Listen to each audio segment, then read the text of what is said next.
वंदे मातरम विद्यार्थी मित्रों, આપણે જે નાઇટ્રોજનયુક્ત કાર્બનિક સંયોજનો છે બરાબર, એનું G-NEAT એની અંદર આપણે થિયરિકલ પોર્શન આખો જોઈ ગયા. હવે આપણે એના MCQ આપણે કરવાના છે.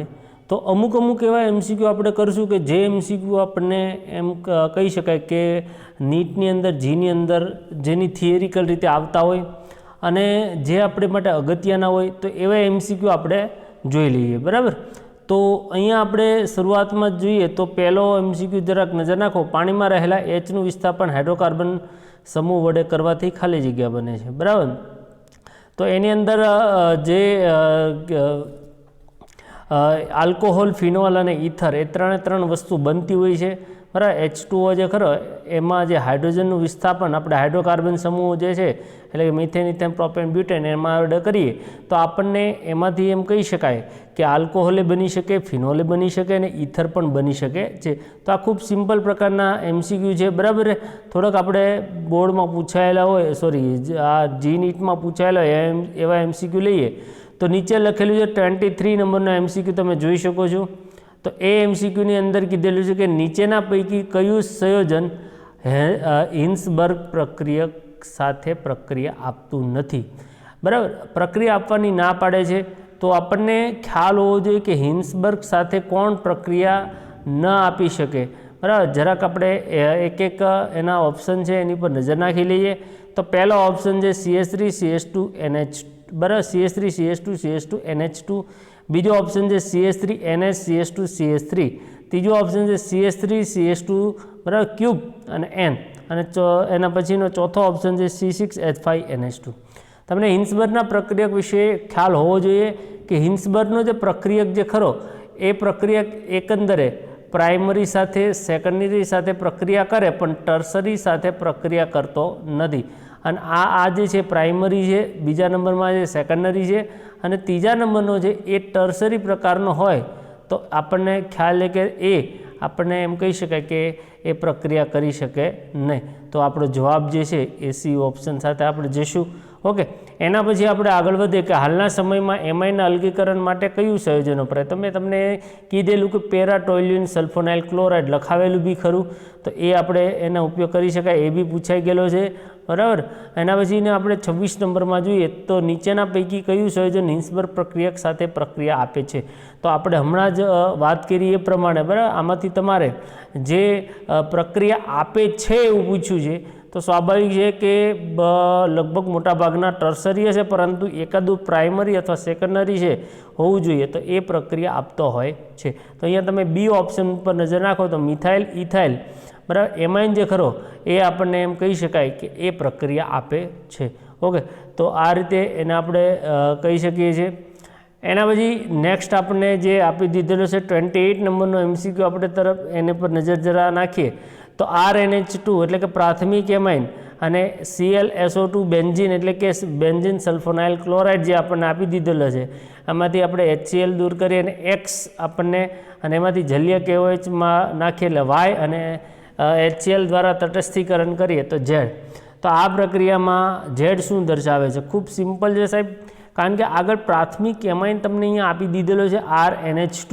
તો પ્રાથમિક એમાઇન આપી દીધેલો હોય તો સ્વાભાવિક છે કે આ જે આપણી જે આપણો નિપજ જે છે એ પ્રાથમિક આપણને એમાઇન પ્રાપ્ત થાય, કારણ કે આપણી એ પ્રક્રિયા હિન્સબર્ગ સાથેની જે પ્રક્રિયા છે એ તમને ખ્યાલ હોય તો પ્રાઇમરી, સેકન્ડરી અને ટર્સરી એ ત્રણેની જ અલગીકરણ કરવા માટેની પ્રક્રિયા છે. તો એને આપણે કહી શકાય છે. બરાબર, તમને ત્યાં સોલ્યુશન બી આપી દીધેલું છે. એના પછી 29માં નજર નાખીએ તો ખ્યાલ આવશે કે ઘણી વખત પૂછાઈ ગયેલો છે નીચેનામાંથી કોનું રિડક્શન દ્વિતીયક એમાઇન આપશે. બરાબર, હવે આપણે અહીંયા બનાવટમાં જઈએ તો બનાવટના ઉપરથી જ આ MCQ લીધેલો છે. તમે જોઈ શકો છો કે ઇથેન નાઇટ્રાઇલ લઈએ તો CH3CN બરાબર, ઇથાઇલ સાયનાઇડ લઈ લઈએ તો બી આપણને એ જ આપણને CH3CH2CN. નાઇટ્રો ઇથેન લઈ લઈએ તો CH3CH2NO2. તો એનું રિડક્શન જો કરશું તો આપણને તમામ કિસ્સામાં પ્રાઇમરી પ્રકારના આપણને એમાઇન પ્રાપ્ત થાય. પરંતુ જો અહીંયા D ઓપ્શન છે ઇથેન આઇસોનાઇટ્રાઇલ NC બરાબર. તો એનું રિડક્શન જ્યારે કરવામાં આવે ત્યારે આપણને દ્વિતીયક પ્રકારનો એમાઇન પ્રાપ્ત થતો હોય છે. તો આનો જવાબ જે છે એ ડી આવશે. બરાબર. તો આ રીતે તમે જોઈ શકો કેટલી બધી વખત પીએમટીમાં, બરાબર, બાકી ઘણી બધી પહેલાં અલગ અલગ એન્ટ્રન્સો આવતી, એન્ટ્રન્સમાં પણ આ રીતનો પ્રશ્ન પૂછાયેલો છે. ઓકે. એના પછી આપણે IUPAC નામ તરફ નજર નાખીએ. બરાબર. તો 39 નંબરનું તમે MCQ જરા નજર નાખો. તો બેન્ઝીનની ઉપર NH2 અને નીચે CH3 છે નું IUPAC નામ જણાવો. ઓકે. અને એવી રીતે તમને અહીંયા કીધું છે પહેલાં પેરાટોલ્યુડિન, અને બીજા નંબરમાં કીધું છે કે 4 મિથાઇલ એનિલિન. ઓકે. અને એના પછી કીધું છે 4 મિથાઇલ બેન્ઝેનેમાઇન. હવે તમને એટલો ખ્યાલ જ છે કે બેન્ઝીન ઉપર NH2 ને આપણે એનિલિને કહી શકાય અને બેન્ઝેનેમાઇન બી કહી શકાય છે. એટલે સ્વાભાવિક છે કે આપણો જવાબ જે છે એ બી અને સી એટલે કે ડી આપણો જવાબ આવી શકે. ઓકે. તો આ રીતે એને આપણે સોલ્વ કરવાના રહેશે. એના પછી આપણે થોડાક આગળ વાત કરીએ. બરાબર. તો અહીંયા આપણે 53 નંબરનો MCQ જે છે એ આપણને એમાં કીધું છે કે ભાઈ CH3H9 ને N શું દર્શાવે છે. હવે જ્યારે આવી રીતે કંઈ આપી દીધેલું હોય તો એ પ્રાથમિક, દ્વિતીય કે તૃતીય એવો શબ્દ આપણે વાપરી શકીએ નહીં. પરંતુ આને આપણે સંધિ છૂટી પાડે CH3 CH2 બરાબર, CH2 બરાબર, એ રીતે છૂટી પાડીએ તો આ પ્રાથમિક એમાઇને બની શકે, દ્વિતીય એમાઇને બની શકે અને તૃતીય એમાઇન બી બની શકે છે. તો આ રીતે આપણે એને કહી શકાય છે. તો આ રીતે આપણે એને જણાવી શકીએ છીએ. ઓકે. ચાલો આગળ વધીએ. હવે જો એક પ્રશ્ન આવ્યો 56, એની અંદર આપણે જી નીટની અંદર જ આપણે એના જે થિયરિકલ પોર્શનમાં આપણે ભણેલા કયા વાયુને કારણે 1984માં ભોપાલ ગેસ દુર્ઘટના જોવા મળી હતી. તો તમને મેં આપણને કીધેલું CH3NCO એ ગેસને કારણે, બરાબર, આપણને ભોપાલ ગેસ દુર્ઘટના જોવા મળી હતી. એનું તમારે નામ તમારે યાદ કરવાનું છે. ઓકે. એના પછી 58 નંબરમાં જોઈએ કઈ પ્રક્રિયા દ્વારા એમાઇડનું એમાઇનમાં રૂપાંતર કરી શકાય છે. બરાબર. તો હોફમેન જે અહીંયા નામ આપ્યું પેરિકેઝ ક્લેઇઝન, બરાબર, હોફમેન કોલ્બે. તો હોફમેન દ્વારા આપણે કરી શકીએ છીએ. બરાબર. હોફમેન કસોટીના નામથી આપણે એને ઓળખવામાં આવે છે. નીચેના પૈકી કોના દ્વારા લિથિયમ એલ્યુમિનિયમ હાઇડ્રેટની પ્રક્રિયા દ્વિતીયક એમાઇન આપશે. ફરી પાછો આપણે હમણાં જે શીખાય એવો જ આપણે એક આ પ્રશ્ન આપણને આવ્યો છે. તો પહેલાં નાઇટ્રોજન કીધું છે, એના પછી મિથાઇલ આઇસોસાયનાઇડ કીધેલો છે, એસિટેમાઇડ કીધો અને મિથાઇલ સાયનાઇડ કીધો. તો સ્વાભાવિક છે કે મિથાઇલ આઇસોસાયનાઇડને લીધે દ્વિતીયક એમાઇન આપણને પ્રાપ્ત થાય. તો ખૂબ ઇઝી આપણે એને લખી શકીએ છીએ. બરાબર. તો આવી રીતના આપણે MCQ સોલ્વ કરી શકીએ છીએ. બરાબર. હવે 65 નંબરનો MCQ જરા નજર નાખીએ. RX એટલે હેલો આલ્કેન આપ્યો છે, એની આલ્કોહોલિક KCN સાથે પ્રક્રિયાથી આપણને KX છૂટો પડે એટલે CN જોડાતો છે, અને પછી લિથિયમ એલ્યુમિનિયમ હાઇડ્રેટ વડે રિડક્શન કરવામાં આવ્યું છે. બરાબર. તો કયા પ્રકારનો એમાઇન પ્રાપ્ત થાય. તો હમણાં હું આખી પ્રક્રિયા તમને બોલી ગયો કે આપણે આલ્કાઇલ હેલાઇડમાંથી આલ્કાઇલ સાયનાઇડ બની જાય અને એનું આપણે રિડક્શન કરવામાં આવે તો પ્રાથમિક એમાઇન આપણને પ્રાપ્ત થતો હોય છે. તો આ રીતે વિદ્યાર્થી મિત્રો આપણને એમ કહી શકાય, બરાબર, કે પ્રાથમિક એમાઇન આપણને પ્રાપ્ત થાય. બરાબર. ચાલો એના પછી 69 નંબરનો જુઓ. CH3CON CH3CH3 lithium aluminium hydrate ether અને H2O સાથેની આ પ્રક્રિયાની નિપજ ખાલી જગ્યા છે. બરાબર. એટલે કે અહીંયા રિડક્શન કરવાનું થશે. NN ડાઈ મિથાઇલ એસિટેમાઇડ આપણી પ્રક્રિયા આપણો આપી દીધેલો છે. હવે એનું રિડક્શન કરીએ તો આપણને ખબર છે કે CO ઓક્સિજન આપણો નીકળી જાય અને આપણે ત્યાં હાઇડ્રોજન જોડી શકીએ છીએ. એટલે કે અહીંયા કહી શકાય CH3CH2N. બરાબર. તો આ રીતે ઇથાઇલ ડાઈ મિથાઇલ એમાઇન આપણને પ્રાપ્ત થાય છે. બરાબર. તો એ આપણે જણાવી શકીએ, આપણે કહી શકાય. એના પછી આપણે આગળનો જરા MCQ જોઈએ. સારા એવા પૂછાઈ ગયેલા હોય એવા બધા MP જ હોય. 77માં જરાક જોઈ લઈએ. તો NO2 નાઇટ્રોબેન્ઝીન 3H2 બરાબર રિડક્શન કરીએ તો શું પ્રાપ્ત થાય. તો કે અહીંયા એમ લખ્યું છે નાઇટ્રોબેન્ઝીન, જવાબ ખોટું છે, એનિલિન આવે. ઓકે. તો એ જરા જોઈ લીજો.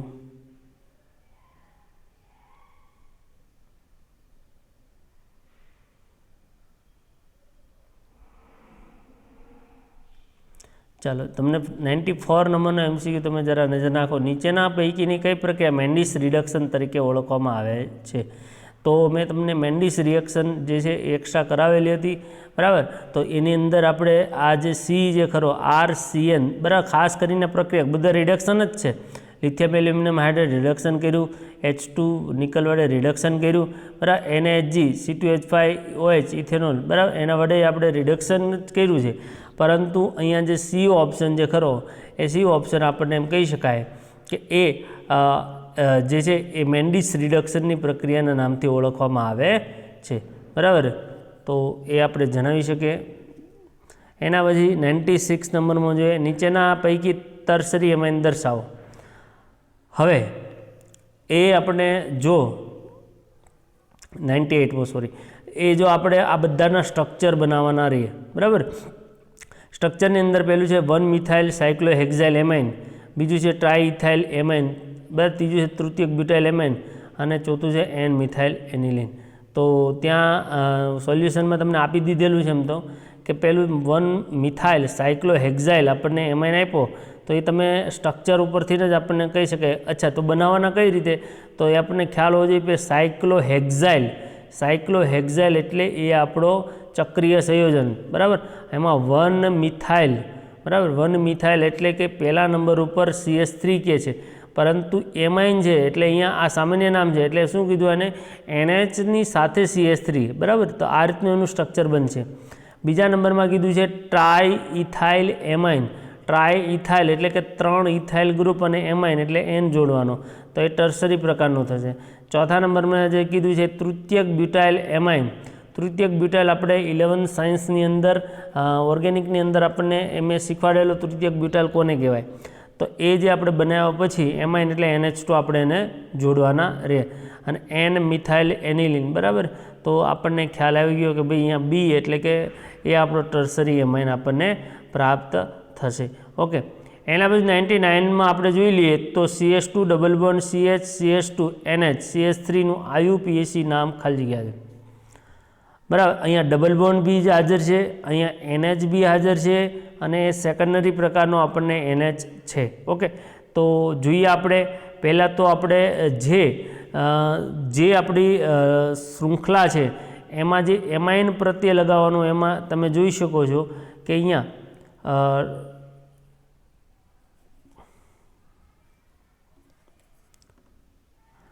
આપણે જોઈ શકીએ છીએ એક સાઈડ CH3 ગ્રુપ છે, બરાબર, અને બીજી સાઈડ આ રીતે CH2 ડબલ બોન્ડ CH2 છે. તો સ્વાભાવિક છે કે IUPAC નામ કીધું છે એટલે કે કોઈ એક શૃંખલા N સાથે જોડાયેલી દર્શાવવી પડે, તો આપણે N મિથાઇલ અને આ જે મિથેન ઇથેન પ્રોપેનને એમ લગાડશું, પરંતુ અહીંયા નંબરિંગ આપીએ 1 2 3 તો બીજા નંબરના કાર્બન ઉપર ઇન પ્રત્યે લાગે છે.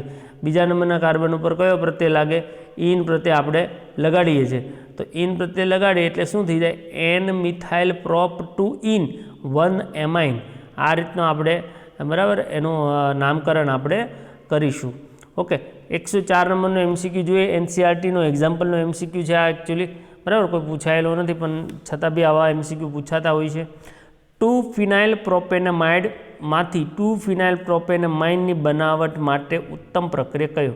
આવા MCQ આવે ત્યારે તમારે પહેલાં પ્રક્રિયક અને એના પછી જે નિપજ આપી છે એનું સ્ટ્રક્ચર તમે જોઈ, બરાબર, સ્ટ્રક્ચર તમારે એને દોરવું પડે. સ્ટ્રક્ચર દોરશું એટલે તમને ઓટોમેટિક એમ કહી શકાય કે એના ઉપરથી પ્રક્રિયકનો ખ્યાલ આવી જશે. ઓકે. હવે જો તમે અહીંયા સ્ટ્રક્ચર દોરો, બરાબર, તો પહેલાં કીધું 2 ફિનાઇલ પ્રોપેનામાઇડ, બરાબર, 2 ફિનાઇલ એટલે બીજા નંબર ઉપર બેન્ઝીની રિંગ અને પ્રોપેન એમાઇડ છે એટલે CONH2 ગ્રુપ, બરાબર, અને 3 કાર્બન હોવા જોઈએ. તો આ આપણું સ્ટ્રક્ચર તૈયાર થઈ ગયું.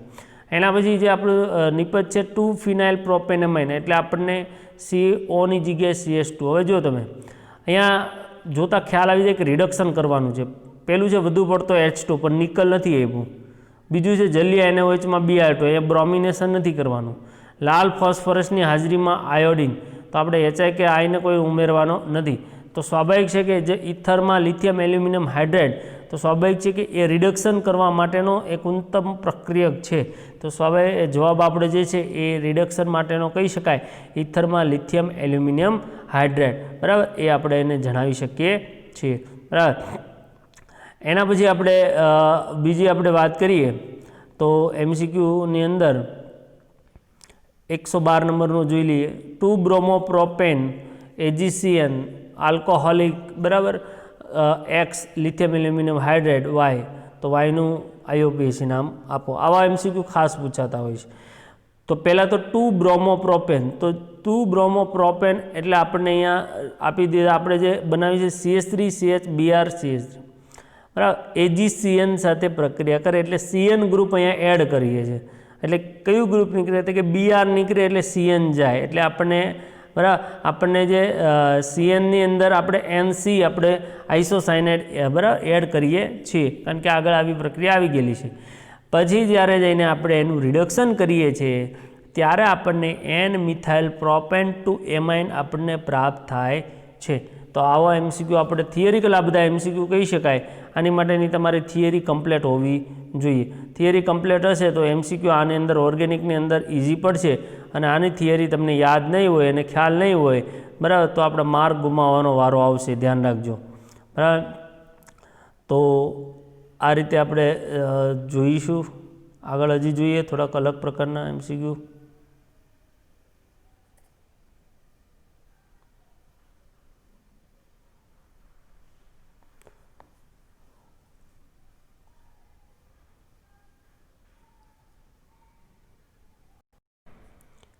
હવે આપણે 267 નંબરનો MCQ પર નજર નાખીએ, બરાબર. 267 તો જે આપણા થિયરીની અંદર બેઝિકતાના ક્રમ જોઈ ગયા હતા એ ક્રમ પ્રમાણેનો આ MCQ છે, એ તમને યાદ હોવા જોઈએ ક્રમ. તો તમે જોઈ શકો, એક એનિલિન આપ્યું છે, એક પેરા સ્થાન ઉપર NO2 નાઇટ્રો એનિલિન છે, અને બીજું, બરાબર, અહીંયા જે છે પેરા સ્થાન ઉપર CH3 મિથાઇલ આપ્યો છે અને એનિલિન છે. હવે તમે ત્રણની બેઝિકતા બાબતની અંદર વાત કરીએ તો એનિલિન સાથે જ્યારે ઇલેક્ટ્રોન આકર્ષક ગ્રુપ જોડવામાં આવશે, ઇલેક્ટ્રોન આકર્ષક, તેની બેઝિકતા ઘટશે. જ્યારે ઇલેક્ટ્રોન અપાકર્ષણ ગ્રુપ જોડવામાં આવશે ત્યારે બેઝિકતા વધતી હોય છે.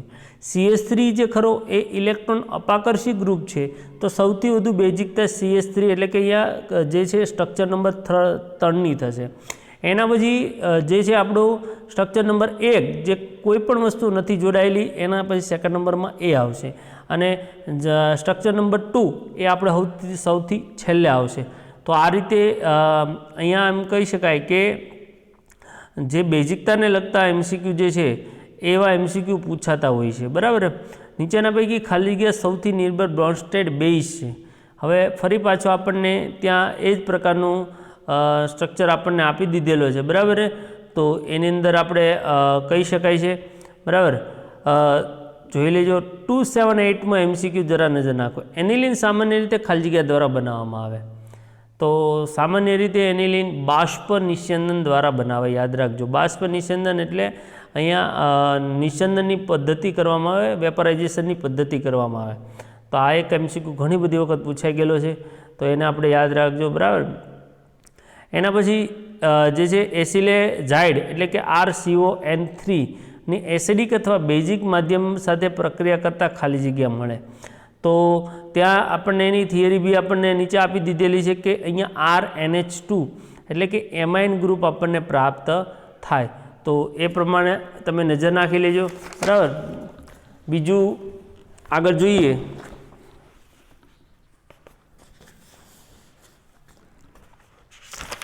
તો આપણે બેન્ઝીન ડાયઝોનિયમ ક્લોરાઇડને લગતા આપણા MCQ, બરાબર, એની પર એક વખત જરા નજર નાખીએ. Benzene diazonium chloride 264.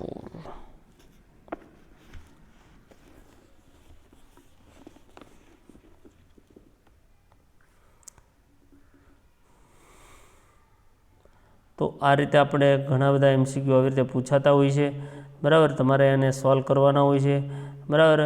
તો એને આપણે કહી શકાય છે. જો હવે અહીંયા એક 314 નંબરનો MCQ જરા દેખાતો હોય તો જો, નકર તમારી બુકમાં જોજો. ખાલી જગ્યા સૌથી વધુ બેઝિક સંયોજન છે, સૌથી વધુ બેઝિક સંયોજન કીધું છે અહીંયા. પહેલા સ્ટ્રક્ચરમાં જો N જે છે એ બેન્ઝીનની રિંગ સાથે જોડાયેલો છે, બીજા સ્ટ્રક્ચરમાં NH2 આખો બેન્ઝીનની રિંગ સાથે જોડાયેલો છે, ત્રીજા સ્ટ્રક્ચરની અંદર જે છે એ NH2 બેન્ઝીનની રિંગની સાથે પેરા સ્થાન ઉપર NO2 છે. હવે ચોથું સ્ટ્રક્ચર છે એ NH2 સીધો બેન્ઝીનની રિંગ સાથે જોડાયેલો નથી, પણ વચ્ચે અહીંયા CH2 છે. તો સ્વાભાવિક છે કે બેઝિકતા માટે સૌથી બેસ્ટ અહીંયા ઓપ્શન નંબર ડી છે. તો આ રીતે આપણે એને કહી શકાય છે, બરાબર. તો આવી રીતે MCQ ઘણા બધા MCQ આપણે સોલ્વ કરી શકીએ. ઓકે,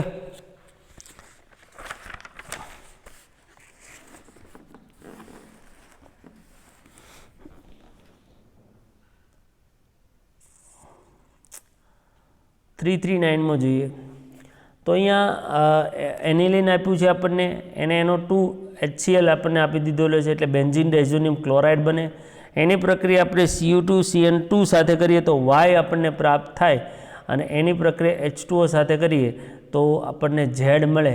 તો અહીંયા આપણને એમ કહેવા માગે છે કે આ જે પ્રક્રિયક જે છે, બરાબર, આ Z જે છે એક બરાબર ખાલી જગ્યા. ઓકે, તો સ્વાભાવિક છે કે અહીંયા જ્યારે આપણને બેન્ઝીન ડાયઝોનિયમ ક્લોરાઇડ, બરાબર, એની પ્રક્રિયા આપણે Cu2 CN2 સાથે કરીએ, બરાબર, તો અહીંયા CN ગ્રુપ, બરાબર, એડ આપણે એને એમ કહી શકાય કે X એટલે આપણા બેન્ઝીન ડાયઝોનિયમ ક્લોરાઇડ કહી શકાય. Cu2 CN2 સાથે કરીએ એટલે બેન્ઝીન ડાયઝોનિયમ ક્લોરાઇડની CN સાથેની પ્રક્રિયાથી આપણને સાઇનો બેન્ઝીન પ્રાપ્ત થાય, અને એની પ્રક્રિયા આપણે H2O સાથે કરીએ તો CNનું રૂપાંતર સૌપ્રથમ CONH2 અને ત્યાર પછી આપણને COOHમાં એનું રૂપાંતર થાય છે. તો આ રીતે અહીંયા બે પ્રક્રિયાને ભેગી કરીને આ પ્રક્રિયા આપણને બનાવેલી છે. તો આ રીતે વિદ્યાર્થી મિત્રો તમે બાકીના MCQ જે છે એ ફરજિયાત તમારે સોલ્વ કરવાના, પ્રેક્ટિસ કરશો તો જ તમને MCQ આવડશે, બરાબર. તો એકવાર થિયરીને કમ્પ્લીટ કર્યા પછી જ MCQ લેજો, તો જ આપણને MCQમાં ખ્યાલ આવશે. ઓકે.